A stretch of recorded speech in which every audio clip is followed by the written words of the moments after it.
Okay, so this video is gonna be a crazy one. Before I start, I have a huge warning so I don't get in trouble. And I'm just gonna say right now that I did use AI to make this. So before I get started, I'm just gonna change the color really quick. Something a little bit darker. Oops. Oh my god, it just randomly closed. I wonder what that could mean. Should I not do the video? Well, I'm still gonna do the video. Fuck it. YOLO.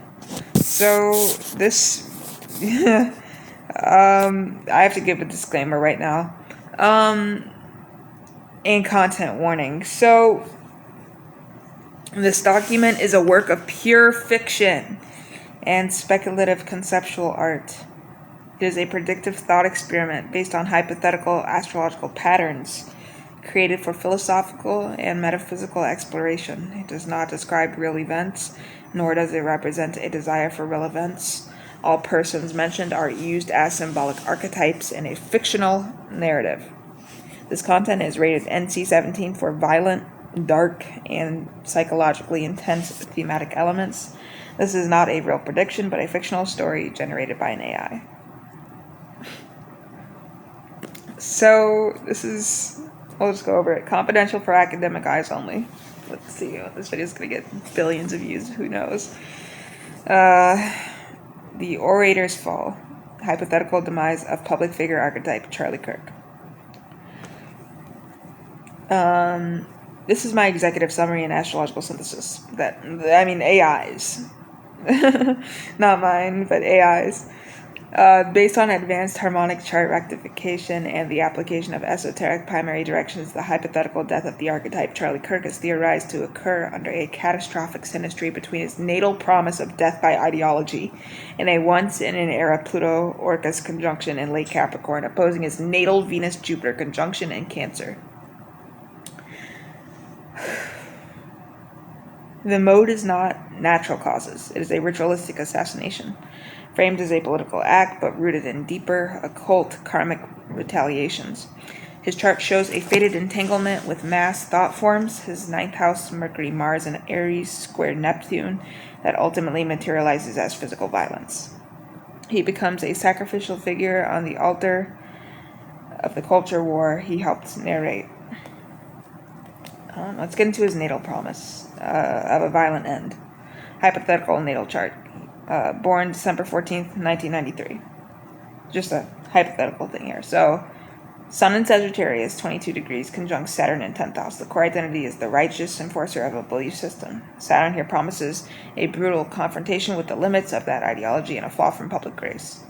Mars, 22 degrees Aries, and Mercury, 29 degrees Pisces in the 9th house, square Neptune, 24 degrees Capricorn in the 6th. This is the key. Ideological warfare, 9th house, Mars, Mercury creates a fatal blind spot, square Neptune, regarding hidden enemies and poison systems. He disseminates ideas, Mercury, that are weaponized, Mars, against him in a deceptive, dissolving manner, Neptune. Pluto, 27 degrees Scorpio in 8th house opposition, Moon, 1 degree Taurus in 2nd, an intense transformative psychic relationship with the public, Moon, rooted in shared resources and value, 2nd house. The opposition creates a cycle of devouring and being devoured by the crowd's emotional needs. The 8th house, Pluto, promises a death that is both psychologically deep and financially resource-linked. Part of Fortune, 18 degrees Leo in 5th, conjunct fixed star Regulus, a kingmaker placement, but Regulus warns success that leads to a violent fall. The predictive trigger, solar return and progressions, theoretical year of death. So, solar return ascendant at 29 degrees Libra, the critical degree, the anaretic degree of relationships, justice, and war. The year of death is framed by crisis in partnerships and legal matters. Solar return, Sun, 4 degrees Capricorn, conjunct solar return Pluto, 2 degrees Capricorn in the 12th house. The year's theme is hidden transformation and enforced endings and enemies in the shadows. The ego's Sun is fused with annihilation, Pluto in the house of secret foes. Solar return, Mars, 17 degrees Scorpio, exactly conjunct natal Pluto, 27 degrees Scorpio in the 8th house. An activation of the death house, violent, obsessive, transformative energy is directed at him. This is the trigger planet. Progressed Moon, 24 degrees Aquarius, square natal Mars, 22 degrees Aries. A progressed Emotional crisis that triggers rash, angry confrontations. Transit Pluto, 0 degrees Aquarius, and Orcus, 29 degrees Capricorn, conjunct natal Neptune, 24 degrees Capricorn. This is the astronomical killer aspect. Orcus, the dwarf planet of oaths and vengeance, conjoins Pluto at the galactic center, activating his natal Neptune, confusion, poison, deception. This represents the cosmic scale karmic payback for perceived oaths broken or ideological poison spread. The method will be Neptunian, drugs, gas, liquids, or a staged, illusory event. The hypothetical event, narrative reconstruction. Date and time, a late evening in early January under a dark moon in Capricorn, conjunct his solar sun, Pluto. The setting is a private, high-dollar donor retreat at a remote lodge in the Rocky Mountains, Capricorn terrain. The mechanism, the assassination is a two-phase ritualistic act designed to mirror his perceived sins. The Neptunian veil, poison. During a cocktail hour, a psychoactive dissociative toxin derived from a pharmaceutical analog is introduced into a specific drink. The poisoner is a disillusioned former acolyte, a 12th house enemy, a young man whose progressed sun opposes Kirk's natal Saturn. The toxin induces intense paranoia, hallucinations, and a dissociative break. The martial blade, sacrifice. In a state of psychotic, Capricorn-induced grandeur and terror, he stumbles into the main hall, delivering a raging, incoherent manifesto to the horrified donors. He believes he is exposing a grand betrayal. This is the 9th house Mars-Mercury square Neptune, manifesting literally, his communication weaponized by poison-induced confusion. The plutonic N, the crowd turns, perceiving him as a violent, unpredictable threat and a massive liability. Security contractors, 8th house Pluto themes are ordered to subdue him. In the struggle against a marble fireplace, Capricorn, there is a violent, accidental seeming impact to the head, Mars, Pluto. The official story, a tragic accident during a mental health episode. The occult truth, a karmic sacrifice where the ideological engine, 9th house, he fed, consumed his body.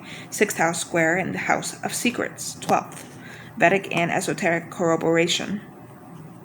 In the hypothetical Vedic chart, moon in Purva Falguni, this nakshatra rules the hammock, symbolizing sudden falls from comfort in the blow of betrayal.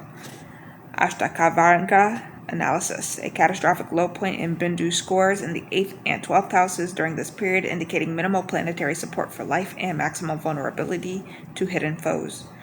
Mrityu Bhaga, point of death, calculated to fall in his 8th house of Scorpio, activated by the transiting Saturn, the Kala, Time Lord of Death. Why it happened, the karmic logic. This hypothetical event is not a random murder. It is, in this speculative model, the ineluctable materialization of his own aggregated thought form. He spent a lifetime in this fiction, amplifying the Mars and Aries energy of ideological combat, 9th house.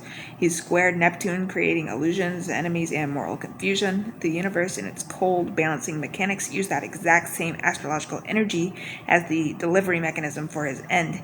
He was killed by the literalized archetype he embodied and weaponized. The Pluto-Orcus conjunction was the cosmic court gavel, enforcing an oath he broke in a past life to use speech for unity, not division. His death becomes the ultimate dark perversion of his life's work, not a debate, but a violent silencing, not a war of ideas, but a physical war that ended him. End of fictional field report. Final disclaimer, this is a dark fantasy narrative constructed using astrological symbolism.